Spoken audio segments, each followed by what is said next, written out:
Let's just start with this quote from Jennifer. Man, it just gets right to the heart of what we're talking about today.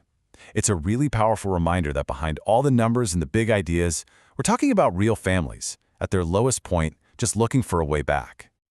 Okay, so let's dive in. We're going to pull back the curtain on SOS Community Services, an organization that's right there on the front lines of this incredibly complex issue, family homelessness. We're going to look at their strategy, their programs, and the real-world impact they're having on families just like Jennifer's. So how do they even begin to tackle a problem this big?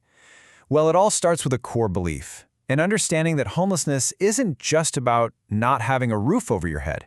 It's a whole web of challenges that needs a much, much bigger solution. And that solution is built on a really powerful idea: housing first.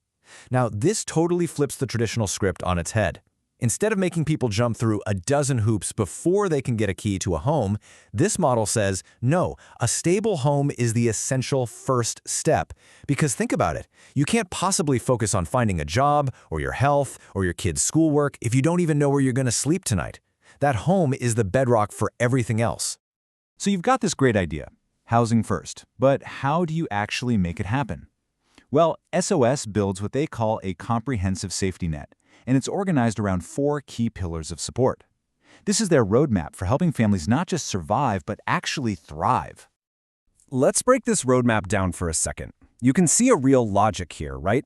It starts with the immediate crisis, secure housing. Then it moves on to providing the day-to-day essentials, building up long-term skills for parents and kids, and finally preventing the crisis from ever happening again. It's a proactive, full-circle approach, not just a temporary fix. Let's dig into that first pillar, housing. SOS comes at this from 2 different angles. On one side, you've got the temporary shelter. That's the immediate lifeline, the crisis intervention with intensive, one-on-one support. But on the other side, you have rapid rehousing. This is all about getting families into permanent homes as fast as possible, sometimes in just 30 days, and then backing them up with financial help and case management to make sure they stay there. So, does all this actually, work? Well, the numbers really do speak for themselves. Just last year, these 2 programs helped 93 families find a permanent place to call home. That's 360 people in total, 113 adults and 247 kids who now have the stability they need to start rebuilding their lives. But what about the families who are just hanging on by a thread? The ones who aren't homeless yet but are dangerously close. That's where the second pillar, the Family Resource Center, comes in.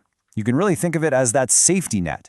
It provides all those essentials that can break a tight budget: food from the pantry, help with the utility bill, even just helping someone navigate the state benefits website. It's all about stopping the crisis before it starts. And the scale of this safety net is, well, it's just incredible. Get a load of this number from the food pantry alone. Last year, they distributed over 210,000 pounds of food to more than 14,000 people. That is a massive, massive weight lifted off the shoulders of families who are struggling. Okay, so we've handled the immediate crisis. Now, how do you build for the future? That's what the last 2 pillars are all about: proactive prevention. It's not enough to solve today's problem, they want to stop tomorrow's. You've got programs like Parents as Teachers that provide in-home coaching to build strong foundations for kids from the very beginning.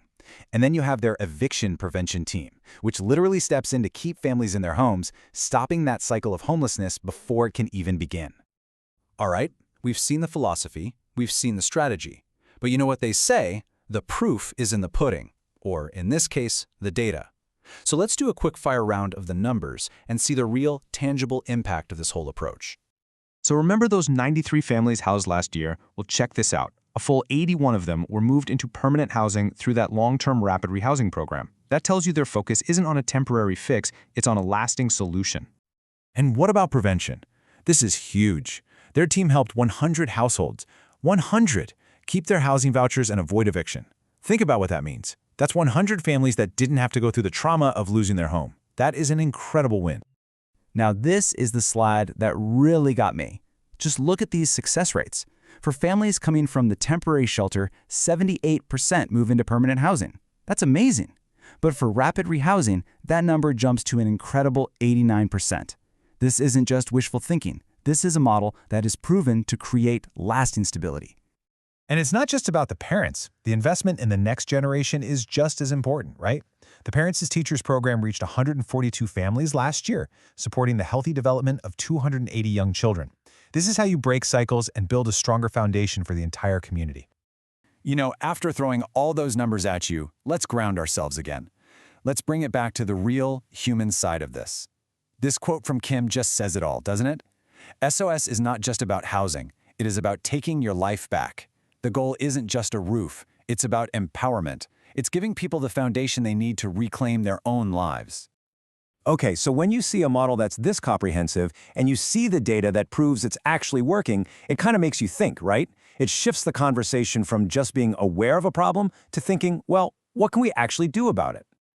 So what's the big takeaway from all this? I think it's this. Family homelessness can feel like this huge, unsolvable problem, but it's not.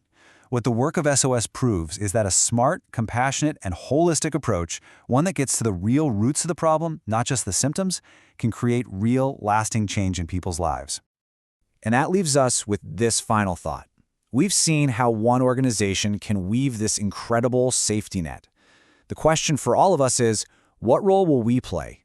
How can each of us add our own thread to strengthen that net, right here in our own communities? Because building a stable foundation for one family helps build a stronger community for every single one of us.